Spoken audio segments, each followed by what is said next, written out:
नमस्कार दोस्तों, स्वागत है आपका आपके अपने हिमज्ञान ऑफिशियल यूट्यूब चैनल पर। तो आज का वीडियो रहेगा हिमाचल प्रदेश जीके के 30 क्वेश्चंस लिए गए हैं, साइंस के 20 क्वेश्चंस लिए गए हैं, इंग्लिश के 16 व मैथ के 6 क्वेश्चंस लिए गए हैं। टोटल हम 72 क्वेश्चंस करेंगे। प्राय देखा गया है कि जो है साइंस के बच्चे जो होते हैं वो मैथ और इंग्लिश को अच्छे तरीके से अटैम्प्ट कर लेते हैं, पर जो आर्ट्स या अन्य सब्जेक्ट्स के बच्चे होते हैं वो मैथ को अच्छे तरीके से नहीं कर पाते। तो इस वीडियो के थ्रू मैंने वो सभी क्वेश्चंस अच्छे तरीके से आपको समझाए हैं, तो वीडियो को पूरा देखें। तो वीडियो को स्किप बिल्कुल मत करिएगा। तो आइए शुरू करते हैं आज का वीडियो। करते हैं Himachal Pradesh police written exam preparation for constable exam and other exams 2020 Himgyan official. Okay जी, तो क्वेश्चन नंबर फर्स्ट है, पांगी को जोड़ने वाला दर्रा किसको बोला गया है? साच। नंबर 2 क्वेश्चन, बार्नस कोट क्या है? तो ये है गवर्नर निवास। नेक्स्ट क्वेश्चन, की गोम्पा कहाँ पर है? कहाँ पर है? तो ये काजा लाहौल स्पीति में है की गोम्पा। नेक्स्ट लेते हैं, लच्छी लोक गीत कहाँ का है? तो ये है लच्छी लोक गीत चंबा का, लच्छी लच्छी लोक गलांदे।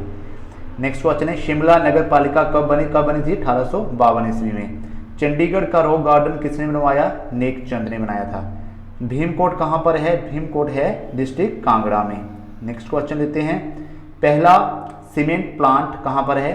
ये था राजबन सिरमौर में है। ओके, प्राचीन हिमाचल के लेखक कौन है? प्राचीन हिमाचल के लेखक हैं एल.एस. पांटा जी। नेक्स्ट क्वेश्चन, पहली बिल्डिंग शिमला में किसने बनवाई? किसने बनवाई थी? मेजर कनेडी ने बनाई थी। कब बनवाई थी? ये 1822 ईस्वी में।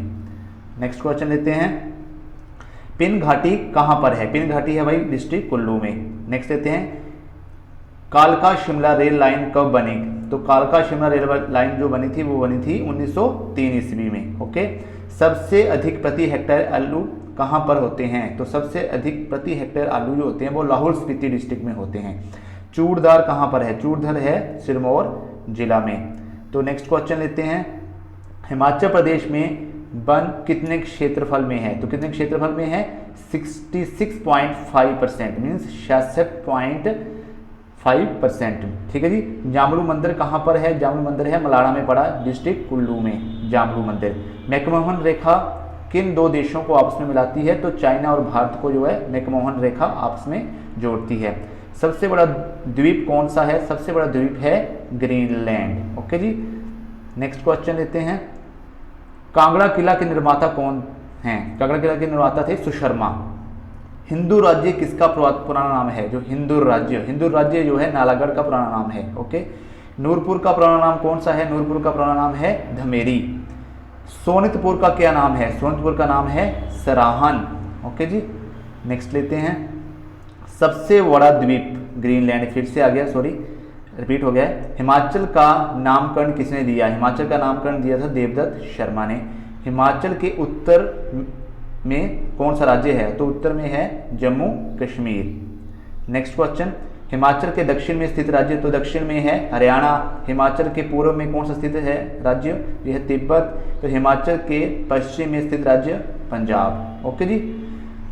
उत्तर में है जम्मू कश्मीर हिमाचल प्रदेश के दक्षिण में है हरियाणा, हिमाचल प्रदेश के पूर्व में है तिब्बत और हिमाचल प्रदेश के पश्चिम में है पंजाब। ओके। जलोड़ी दर्रा किस जिले में है? तो जलोड़ी दर्रा है डिस्ट्रिक्ट कुल्लू में। ओके जी। बैरासियूल नदी किस जिले में बहती है? बैरासियूल नदी बहती है जिला चंबा में। ठीक है। नेक्स्ट क्वेश्चन लेते हैं, बांस क्या है? बांस है एक घास। ओके।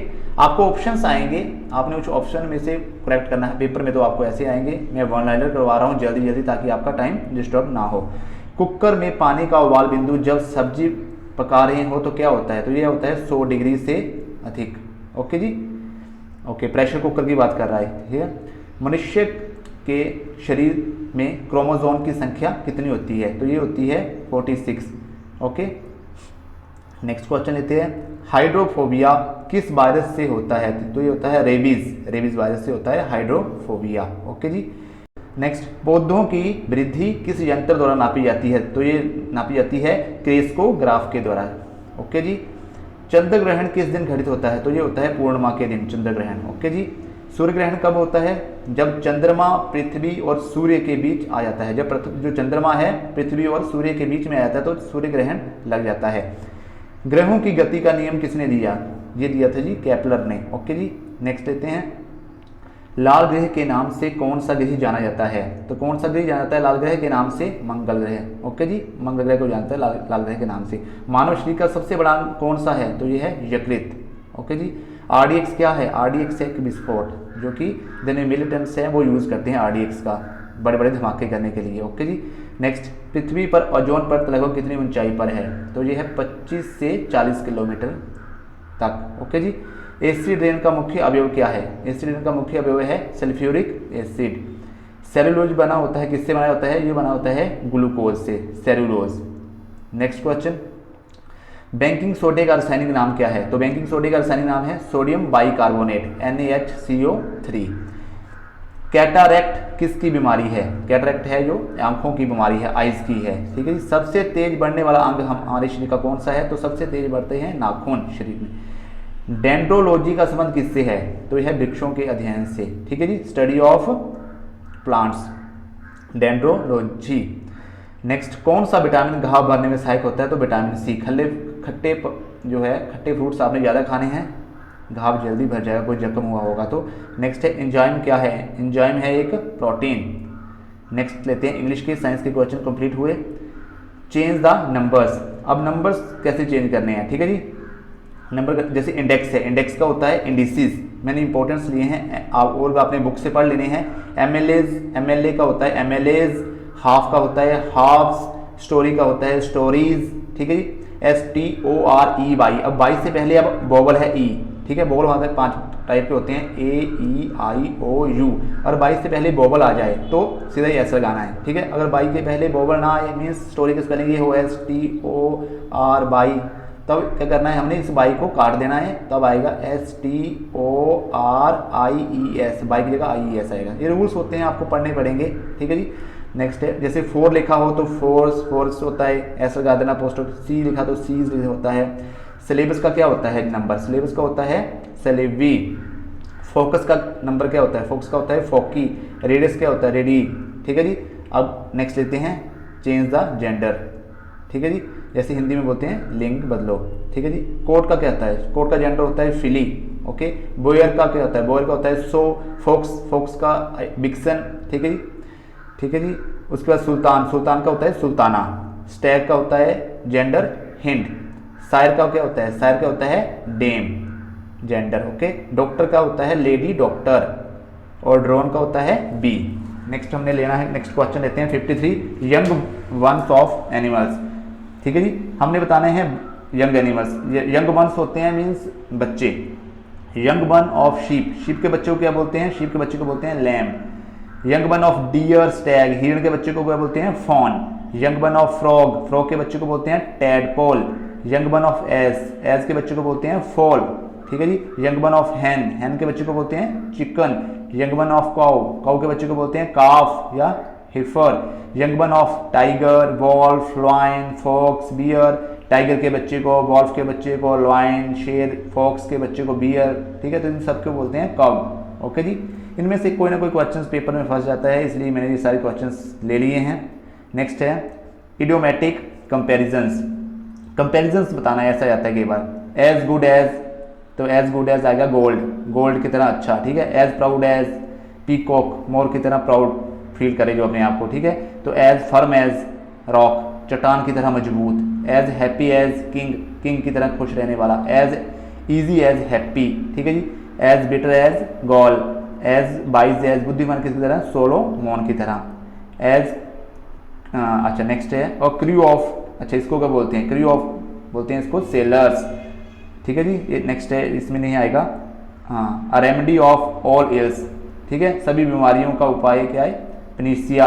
ओके जी, नेक्स्ट लेते हैं 55 questions. Who is present everywhere, तो ये है वन वर्ड सब्स्टिट्यूशंस। ठीक है, वन वर्ड बताना है आपने। ओमनी प्रेजेंट, जो सभी जगह विद्यमान हो उसको बोलते हैं omni present. Place of clothes जहाँ रखे जाते हैं उसको क्या बोलते हैं? वार्ड्रोब बोलते हैं। ठीक है जी, आगे क्या है? थ्रो विच लाइट कांट पास, जिसमें लाइट पास ना करे उसको बोलते हैं ओपेक। ठीक है जी, और जिसमें लाइट पास कर जाए उसको बोलते हैं transparent. Paper written by hand, जो हाथ से पेपर लिखा जाता है उसको बोलते हैं मैन्युस्क्रिप्ट। ओके जी, नेक्स्ट लेते हैं 59, इसमें है cries of bird animals and insect, मतलब कैसे बोलते हैं वो चीज़ें हैं, वो कैसे क्राई करते हैं जानवर, बर्ड्स, इंसेक्ट्स। ऐप कैसे करता है जी, गिब्बर करता है, ठीक है जी, पेपर में आया हुआ है इंपॉर्टेंट। एज कैसे करता है, एज कैसे बोलता है, ब्रे। स्वैन कैसे बोलता है, क्राई करता है, ठीक है जी। माइस, चूहे, स्क्वेल्स, गिलहरियाँ स्वीक करती हैं, ठीक है जी। फॉक्सीज कैसे करती हैं, पपीज येल्प करते हैं ये, ठीक है। बीज कैसे करता है, बी मधुमक्खियाँ हम करती हैं। बियर, टाइगर कैसे करते हैं, ग्रॉल, रोर, गरजते हैं, ठीक है जी। हॉर्सेस कैसे करते हैं, ने हिनहिनाते हैं। डक कैसे बोलते हैं, क्वैक। स्नैक कैसे बोलता है, हिस, ठीक है, स्नेक करता है हिस, ओके जी। नेक्स्ट क्वेश्चन लेते हैं सिनोनिम्स। लुक आफ्टर क्या होता है, लुक आफ्टर होता है टेक केयर करना, देखभाल करना किसी की। गिव अप होता है लीव, छोड़ देना, ठीक है जी। सेट असाइड होता है रद्द करना, कैंसिल करना, ठीक है, रिवोक करना, डिसमिस कर देना किसी को, to keep one side, okay जी। ये सिनोनियम थे। अभी नेक्स्ट लेते हैं क्वेश्चन एंटोनियम्स। एंटोनियम्स होता है उल्टे, above means low, okay, above मतलब ऊंचा, लो नीचा। प्रोहिबिट जो है एंटोनियम, ये यहाँ थोड़ा गलत हो गया है। प्रोहिबिट का मतलब होता है बैन, ठीक है, ये सिनोनियम लिख दिया मैंने इसका। प्रोहिबिट का अगर एंटोनियम लिखना है तो उसको लिख सकते हैं हम अप्रूवल, APPROVAL, अप्रूवल लिख दो। अलो, ALLOW, अलो लिख दो। सैंक्शन लिख दो, कुछ भी, ठीक है जी। तो प्रोहिबिट का जो एंटोनियम्स आएगा वो आएगा अलो, ठीक है, अप्रूव, फिर ग्रांट लिख सकते हैं, कुछ भी, ठीक है जी। तो ये आ गया। नेक्स्ट लेते हैं ग्रेट का एंटोनियम है स्मॉल, ओके। नेक्स्ट, आई ऑब्जेक्टेड ब्लैंक हिज रिमार्क। तो ऑब्जेक्ट के साथ हमेशा टू आता है, ये आना प्रोपोजिशन, ये इसको प्रेपोजिशन फॉलो करती है। आई ऑब्जेक्टेड टू हिज रिमार्क्स, जो मैंने उसके रिमार्क्स की, जो है उसके टिप्पणियों की ऑब्जेक्ट की है उसके लिए, ठीक है जी। I objected to. He looked, look के साथ फॉर आता है, हमेशा याद रखना। He looked for his watch everywhere, okay जी, okay. He lives at Amb, ठीक है, ही लाइव्स एट अम्ब इन उन्ना, वह उन्ना डिस्ट्रिक्ट में अम्बे रहता है। तो ये छोटे प्लेसेस के लिए आगे लगता है एट हमेशा, और जैसे बड़ा प्लेस है डिस्ट्रिक्ट उन्ना, तो वहाँ आगे लग जाएगा इन। तो ये थोड़ा सा माइंड में रखना आप। नेक्स्ट लेते हैं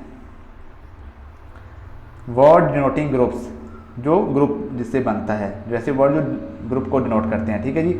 इसमें अ ब्लैंक ऑफ म्यूजिशियन, तो म्यूजिशियन के ग्रुप को क्या कहते हैं हम band, okay. A blank of geese, sheep and word, sheep, geese और वर्ड के ग्रुप को बोलते हैं हम फ्लॉक, ये फ्लॉक में चलते हैं, इकट्ठे चलते हैं, ठीक है, ओके। आगे क्या है, अ ब्लैंक ऑफ स्टार के ग्रुप को बोलते हैं हम cluster. A blank of event के ग्रुप को बोलते हैं हम सीरियस, ठीक है, SERIES, series, okay. A blank of cattle deer के ग्रुप को बोलते हैं हम हर्ड, झुंडों में चलते हैं, ठीक है। A blank in a religious place, इसको बोलते हैं हम कॉन्ग्रीगेशन, मीन्स मंडली, ठीक है। तो जो रिलीजियस प्लेस होते हैं वो एक मंडली में चलते हैं, ठीक है। तो आगे मैंने some important facts, senior, superior, junior, prior, ठीक है, इन्फीरियर के बाद हमेशा टू लगाना है। तो ये प्रपोजिशन टू लगानी है, हमेशा याद रखना, ये लिखा होगा वहाँ पेपर में, तो टू लगा देना आंखें बंद करके, ठीक है। He is senior to you, मैं तुमसे सीनियर है, okay. Next, prefer and preferable के बाद हमेशा लगता है टू, ये भी याद रखना। He prefers milk to tea, ठीक है, ओके। नेक्स्ट लेते हैं मैथमेटिक्स के क्वेश्चंस हैं, अच्छे तरीके से समझाऊंगा, समझ लेना है, ठीक है। क्वेश्चन नंबर 67, राम की आयु पुत्र की आयु से 4 गुना है। मीन्स राम की आयु जो अपने पुत्र की आयु से 4 गुना है, ठीक है। जितनी आयु राम उसके पुत्र की होगी, उसके पुत्र की आयु से 4 गुना, मीन्स 4 अगर मल्टीप्लाई कर लो उससे ज़्यादा है, ठीक है, 4 गुना है। आगे बोलते हैं 10 वर्ष बाद राम पुत्र से दुगना हो जाएगा। 10 वर्ष के बाद जो है राम अपने पुत्र से दुगना हो जाएगा, तो पुत्र की वर्तमान आयु क्या होगी। अब जो राम है वो पिता है, ठीक है, तो पुत्र की आयु तो हमें पता नहीं है, राम की आयु बताया यहाँ पे 4 गुना है, 10 वर्ष बाद राम उसके पिता की आयु इतनी हो जाएगी राम की, ठीक है जी।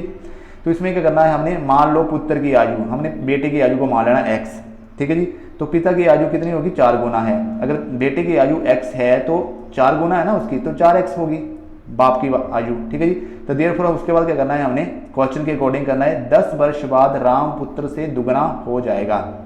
तो क्या कर दिया हमने यहाँ पे x + 10 कर दिया, 10 वर्ष बाद, क्योंकि उसका पुत्र x है तो x + 10, तो इसको मल्टीप्लाई कर दी, दुगना हो जाएगा तो 2 से मल्टीप्लाई कर दी, ठीक है जी। Is equal to 4x plus 10, 4x उसके पिता की आयु है, इक्वल करने के लिए हमने 4x प्लस 10 वर्ष है तो इसमें भी 10 ऐड कर दिया, ठीक है जी। उसके बाद क्या किया हमने, यहाँ पे दो को मल्टीप्लाई कर दिया x के साथ, 2x आ गया, प्लस 2 को मल्टीप्लाई 10 के साथ, 2 10 20 आ गया, ठीक है जी। आगे इक्वल टू 4x प्लस 10 ऐसे आ गया, ठीक है। आगे के हमने x वाली टर्म्स एक तरफ ले आनी है और दूसरे वाली जो विदाउट x है वो एक तरफ रखनी है। तो 2x, ये 4x इधर है, 4x इधर, तो इधर से अब इधर लेफ्ट तरफ आएगा, इक्वल टू से इस तरफ आएगा, बराबर के इस तरफ आएगा तो माइनस का हो जाएगा, फिर प्लस 4x, तो माइनस 4x कर दिया। यहाँ पे 10 है तो ये 20 है, इक्वल टू के दूसरी तरफ जाएंगे तो माइनस 20 हो जाएंगे। 2x में से 4x निकाला तो आएगा माइनस 2x, ठीक है। 10 में से माइनस 20 निकाला तो माइनस 10, बड़े का साइन लगता है हमेशा, ठीक है। तो x इक्वल टू एक्स क्या आ गया, इससे कट गया, ठीक है, माइनस से कट गया तो x इक्वल टू 10/2 आ गया, ठीक है। तो x इक्वल टू 5 आ गया, ठीक है जी। तो पुत्र की आयु आ गई हमारी 5 वर्ष, तो पुत्र की वर्तमान आयु है 5 वर्ष, ठीक है। तो यही इसका राइट आंसर है। नेक्स्ट लेते हैं, कितने % वार्षिक दर से 800 रुपये एक वर्ष में 1000 रुपये हो जाएंगे। देखो ना, हमें प्रिंसिपल अमाउंट दिया है, उसने प्रिंसिपल अमाउंट दिया है 800 रुपये, ठीक है जी। कितना पैसा है आपके पास, 800 रुपया मान लेना है, आपने मान के दिया है आपको 800 रुपया, ठीक है। टोटल अमाउंट कितना हो जाएगा, एक वर्ष के बाद 1000 रुपया हो जाएगा। तो हमने रेट निकालना है, मतलब दर निकालनी है, ठीक है जी। तो रेट कितना आएगा, ठीक है, ये हमने क्वेश्चन के अकॉर्डिंग लिख लिया। अब देखो सिंपल इंटरेस्ट कितना हो जाएगा, इसने बोला ना सिंपल इंटरेस्ट कितना हो जाएगा, 800 रुपये का 1000 हो गया। तो 1000 में से अगर हम 800 निकाल देंगे 1000, तो इसका मतलब सिंपल इंटरेस्ट हमारा 200 रुपया लगा, ठीक है जी। ये फाइंड आउट कर लिया हमने यहाँ से। उसके बाद क्या, सिंपल इंटरेस्ट का फॉर्मूला होता है प्रिंसिपल गुना रेट गुना टाइम डिवाइडेड बाई 100, ठीक है, ठीक है। P गुना R गुना T डिवाइडेड बाई 100, ठीक है जी। तो हमने निकालना क्या, यहाँ पे कितने % वार्षिक दर R निकालना है, तो R हमने इधर रखना है। तो हमने ये सारी चीज़ें जो है परली तरफ ले जानी है, मीन्स R हमने कैलकुलेट करना, तो ये जो 100 है 100 परली तरफ चला जाएगा, क्योंकि ठीक है इधर चलेगा, बराबर के दूसरी तरफ जाएगा तो मल्टीप्लाई हो जाएगा। तो SI सिंपल इंटरेस्ट गुना 100 कर दिया, जो रेट और टाइम बचा वो डिवाइड हो जाएगा इधर आके, नहीं सॉरी प्रिंसिपल और टाइम जो होगा वो डिवाइड हो जाएगा। और रेट ऑफ इंटरेस्ट हमने निकालना है, दर निकालनी है। तो सिंपल इंटरेस्ट कितना है 200 रुपया, तो हमने 200 भर दिया, गुना 100 कर दिया, 8 डिवाइडेड बाई P कितना है, प्रिंसिपल कितना है 800 रुपया है, गुना 1 करके 1/4 आ गया, 1/4 आ गया, ठीक है। इनको कट कर दिया, ठीक है, तो आ गया 1/4 आ गया, 2 जीरो से 2 जीरो काट दिया, 1/4 आ गया, तो इसको परसेंटेज में बदल दिया तो 25% आएगा, ये गुना 100 है यहाँ पे, ठीक है जी। 25% आ गया, तो 25% आ गया इसका rate of interest. Next question लेते हैं, दो संख्याओं का अनुपात 3:5 है तथा गुणनफल 9375 संख्या ज्ञात करो, ठीक है जी। अब इसको हमने इस टाइप के क्वेश्चंस को करने के लिए हमने क्या करना है, दो संख्या का अनुपात दिया तो हमने इसके साथ x को लगा देना है, ठीक है। 3x लगा दिया, मल्टीप्लाई 5x कर दिया, इन दोनों का गुणनफल है तो इसको मल्टीप्लाई कर दिया, जो मैंने ये स्टार लगाया इसका मतलब है गुणा, 3x गुणा 5x कर दिया तो आ गया कितना दिया, बराबर 9375 दिया है, तो यहाँ लिख दिया, ठीक है जी। अब क्या किया मैंने, उसके बाद किया 3x को गुणा 5x के साथ कर दिया तो 15, 3 पंजी 15 आ गया, इक्वल टू, तो x equal to 9375 divide by 15, क्योंकि ये इधर गुणा तो इधर आके डिवाइड हो जाते हैं, ठीक है जी, जब बराबर के दूसरी तरफ जाते हैं। तो x को काट देना है 15 से, 9375 को 15 से भाग कर दो तो ये आ गया 625 आ गया, ठीक है जी। x की वैल्यू आ गई, तो 3x की वैल्यू निकाल लो ऐसी, 3x की वैल्यू कितनी आ गई, 3x की मतलब x तो हमने निकाल लिया, फाइंड आउट कर लिया, तो 3x के साथ x को भर दो इसकी जगह, 3 गुणा 625 तो 1875 आ गया, 5x 5 गुणा 625 31, जो भी पूछा होगा आंसर के अकॉर्डिंग उसका आंसर दे दो, ठीक है, जो 4 ऑप्शन दिए होंगे आपको, ठीक है जी। नेक्स्ट क्वेश्चन लेते हैं, 1000 रुपये A/B/C को 5/10/15 में बांटो तथा B को कितने रुपए मिलेंगे, ये बताना है आपने, ठीक है। तो इस टाइप के क्वेश्चंस को करने के लिए हमें ये करना है, अब बोला है B को कितने रुपए मिलेंगे, ठीक है, सीधी बात है। तो इसमें क्या आए, अब देखो B, A का आए, A के सामने 5 है, B के सामने 10 है और C के सामने 15 है, ठीक है। अब क्या करना है हमने, अब बोला B को कितने रुपये मिलेंगे, तो B कैलकुलेट करने के लिए हमें ये करना पड़ेगा, यहाँ इक्वल टू B लिख देता हूँ, B इक्वल टू B 10 है ना, देखो बीच में 10 है, A B A C है, ठीक है। B equal to 10 divide by, हमने करना है ये 30 कैसे आया, डिवाइड बाई 30, 10 तो होते हैं पता है B की वैल्यू है, ठीक है। 30 कैसे आया, हमने 5 10 15 का गुण निकालते हैं, जैसे वो निकालना है, जैसे 5 10 15, ठीक है। तो 5 से उठता है ना, 5 5 कम 5 5 दूनी 10 5 3 15, ठीक है। तो इसका कितना गया, 5 5 दूनी 10, 10 दिया 30 डिवाइड बाई 30, मल्टीप्लाई कर दी इसने 100 से, जो ऊपर सॉरी 1000 से, 1000 से मल्टीप्लाई कर दी, तो इसको काट दिया, काटने के बाद जो आंसर बनता है वो आ गया, 0 से 0 काट दी, अगर इसको मल्टीप्लाई करके ये आ गया 333.33, भाग करके इतना आंसर आ गया। ठीक है जी, नेक्स्ट लेते हैं। नेक्स्ट क्वेश्चन 9, 11, 13, 15, 17, 19 संख्याओं का औसत क्या है। अब देखो इसमें औसत निकालने के लिए क्या करना पड़ेगा, देखो 9 में अगर 2 ऐड करेंगे तो 11 आ रहा है, 11 में 2 ऐड करेंगे 13 आ रहा है, 13 में 2 ऐड करेंगे 15 आ रहा है, 15 में 2 ऐड करेंगे तो 17 है, 17 में 2 जमा करेंगे 19 आ रहा है, 2 2 का आ रहा है। तो इसमें क्या करना है, मैंने फर्स्ट, इसमें फॉर्मूला होता है फर्स्ट एंड लास्ट, जो फर्स्ट है हमारा लेफ्ट में आ रहा है 9 और लास्ट में आ रहा है 19, इन दोनों को जोड़ दो, डिवाइड बाई 2 कर दो, क्योंकि 2 सब में ऐड हो रहा था। तो 9 + 19 कर दिए, जमा 2 कर दिए, तो कितना आ गया 19 9 होते हैं 28/2, 2 को भाग कर दे 2 7, ठीक है 2 एकम 2, 2 एकम 2, 2 चौके 8, तो 14 आ गया। ठीक है, 28 को 2 से भाग कर दो तो 14 आंसर आ गया। ठीक है 14। नेक्स्ट क्वेश्चन लेते हैं, 16 गुणा 2/3% को अनुपात में लिखे। तो कैसे लिखना है इसको, 16 से ही है यहाँ पे, 16 से ही 2/3, ठीक है, इसको अनुपात में लिखना है। तो सबसे पहले क्या करना है, इसको 16 को 3 से मल्टीप्लाई कर दो, 16 3 48, जितना आया 48 को 2 से जमा कर दो, 2 से जमा कर दिया तो ये आ गया 50, और नीचे जितना लिखा उतना 50/3 लिख दिया तो 50:3 आ गया। डिवाइड को ऐसे लिख सकते हैं हम, मतलब रेशियो में 50:3, तो ऐसे आपने अनुपात में लिखना है। इस टाइप के क्वेश्चन आएंगे फ्रेंड्स आपको पेपर में, तो आपने फटाफट हल करने हैं। तो आशा करता हूँ फ्रेंड्स आपको ये वीडियो अच्छा लगा होगा। अगर किसी प्रश्न में कोई कमी रह गई होगा तो आप कमेंट करके ज़रूर बताएं। तो मिलते हैं नेक्स्ट वीडियो में, तब तक के लिए जय हिंद जय भारत।